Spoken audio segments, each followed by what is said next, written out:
Hello everyone, welcome to my channel. আমি সায়ন্তী। তো তোমরা সবাই কেমন আছো? আমি অনেক ভালো আছি। আজকে নিয়ে চলে এসেছি একটা আনবক্সিং ভিডিও, কারণ আমার কন্টেন্টের প্রচুর কম পড়ে গেছিলো তাই। যাই হোক, আর এখানে আমি অর্ডার করেছিলাম হচ্ছে, তোমরা দেখতেই পাচ্ছ, দুটো কুশন, একটা বেডশিট, দুটো পিলো কভার। আর এখন আমি এটাকে আনবক্স করছি, দেখা যাক কোয়ালিটি কেমন হয়, তোমাদের সেই বুঝে রিভিউ দেবো।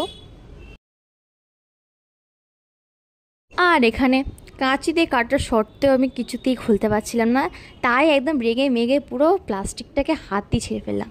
তো এখানে পিলোগুলো কিন্তু খুব সফট ছিল, কালারটাও খুবই সুন্দর, আর আমার মানে বলতে গেলে ফেভারিট কালার ইয়েলো।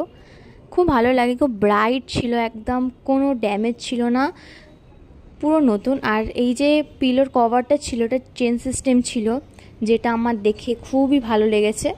সো এখানে এটা হচ্ছে বেডশিট, যেটা আর ট্রাই করা হয়নি, মানে লেংথ অনুযায়ী হয়ে যাবে আই হোপ। আর কুশনটা, মাই গড, এখানেও চেন আছে। কুশনটা আমার বোনের এত ভালো লেগেছিল যে আমাকে ভিডিও করতে দিচ্ছিল না। আরও এরকম আনবক্সিং ভিডিও দেখতে হলে তোমাদের করতে হবে সাবস্ক্রাইব, লাইক। Bye bye.